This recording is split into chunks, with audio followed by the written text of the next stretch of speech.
Hello everyone and welcome back to the channel everyday help hub. तो आज की इस वीडियो में मैं आपको बताने वाली हूँ कि जो हमें डेली यूज़ में हम ऑफ कोर्स हर किचन में हम इस पर्टिकुलर चीज़ को डेली यूज़ करते हैं, बिना इसके हमारा काम नहीं चल सकता है। तो अगर आप स्ट्रगल कर रहे हैं कि हम अपनी कुकिंग गैस को कैसे सेव करें, तो मैं आज आपको बहुत ही नॉर्मल जो हम डेली में हम जो टिप्स यूज़ कर सकते हैं वो बताने वाली हूँ। और शायद इससे आपका जो कुकिंग गैस का जो कंजप्शन है जो आप इस्तेमाल करते हैं वो काफ़ी ज़्यादा हो सकता है रिड्यूस हो जाए। तो चलिए स्टार्ट करते हैं आज की वीडियो। सबसे पहले अगर आप अपना गैस जब यूज़ करते हैं तो आपको ये चीज़ ध्यान रखनी है कि आपका जो फ्लेम का साइज़ है वो बिल्कुल सही हो।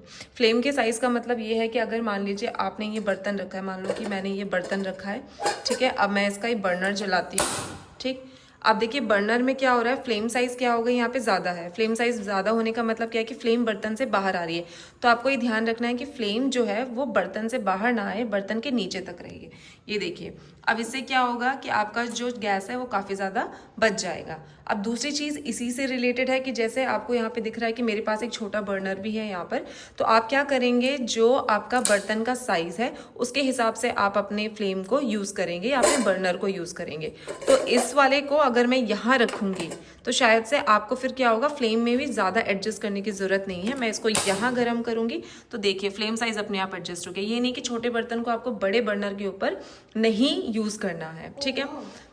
उसके बाद नेक्स्ट टिप ये है कि आप जब भी कुकिंग करें, जब भी आपको कुकिंग करनी है तो आप कोशिश करेंगे कि जैसे आपने अपने मसाले वसाले छौंके तो उसके बाद आप अपने जो बर्तन है उसको लिड से कवर कर लीजिए, मतलब उसको ढक के पकाइए। ढक के पकाएंगे तो क्या होगा, कुकिंग टाइम कम हो जाएगा और आपकी गैस उतनी ज़्यादा क्या होगी, बच जाएगी, ठीक है। उसके बाद नेक्स्ट टिप ये है कि आपको ये ध्यान रखना है कि थोड़ा सा अभी गर्म हो गया है कि आपका जो बर्नर है, आप कोशिश कीजिए कि प्लीज़ गैस को और अपने बर्नर को आप बिल्कुल नीट एंड क्लीन रखें। देखिए नीट एंड क्लीन करने में थोड़ा टाइम तो ज़रूर लगता है, बट हाँ अगर आप बिजी हैं तो भी आप कोशिश कीजिए कि आपका जो बर्नर हो वो अंदर बाहर दोनों जगह से क्लीन हो। इसके जो ये होल्स हैं ये बिल्कुल आपके क्या होने चाहिए, क्लीन होने चाहिए, ठीक है। इससे क्या होगा कि गैस जो है वो बर्बाद नहीं होगी। और आपका अगर गैस बर्बाद नहीं होगी तो नेचुरल सी बात है कि जो आपका सिलेंडर है वो भी ज़्यादा दिनों तक चल पाएगा। नेक्स्ट जो टिप है वो है ये वाली। ये देखिए जो पाइप है, सबको पता है कि यहाँ पर जो ये पाइप है, इस पाइप का हमको बहुत ध्यान रखना है। ये सेफ्टी और गैस के कंजप्शन दोनों के लिए बहुत ज़रूरी है। अगर आपके पाइप में कहीं से भी लीकेजेस वगैरह हैं या थोड़ा सा भी कहीं पे आपको लग रहा है कि गैस लीक हो रही है, प्लीज़ उसको इमिडिएटली सही कीजिए। ये केवल आपकी गैस नहीं बचाएगा, ये आपको भी बचाएगा। उसके बाद नेक्स्ट चीज़ है, इसी से रिलेटेड है कि गैस के साथ जो सिलेंडर का रेगुलेटर होता है, मैंने बहुत बार देखा है कि घरों में हम लोग ये जो हम इसका जो ये नॉब होता है इसको तो हम बंद कर देते हैं कि भाई ये बंद करा फटाफट और हम अपना काम किसी और काम में चले जाते हैं, और हम रेगुलेटर बंद नहीं करते। आपको ये बात ध्यान रखनी है कि इसका नॉब बंद करते ही हैबिट डाल लीजिए कि आपको रेगुलेटर बंद करना है।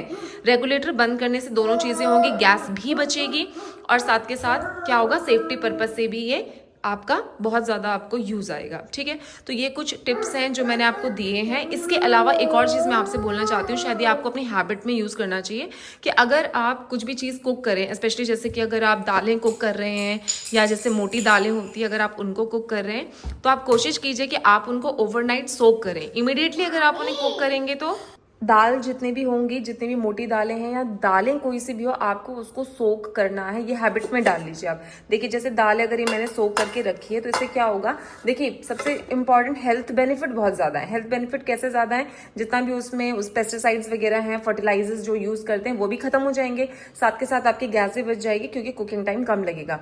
और एक और टिप है कि अगर आप कुकिंग कर रहे हैं तो कोशिश कीजिए कि जितना हो सके आप कुकर में यूज़ करने की कोशिश कीजिए, उससे आपका जो गैस है काफ़ी ज़्यादा बचेगी। तो आई होप ये वीडियो आपके लिए काफ़ी यूजफुल होगा। Please subscribe the channel, like the video end of course अगर आपको अच्छी लगे तो कमेंट कीजिए एंड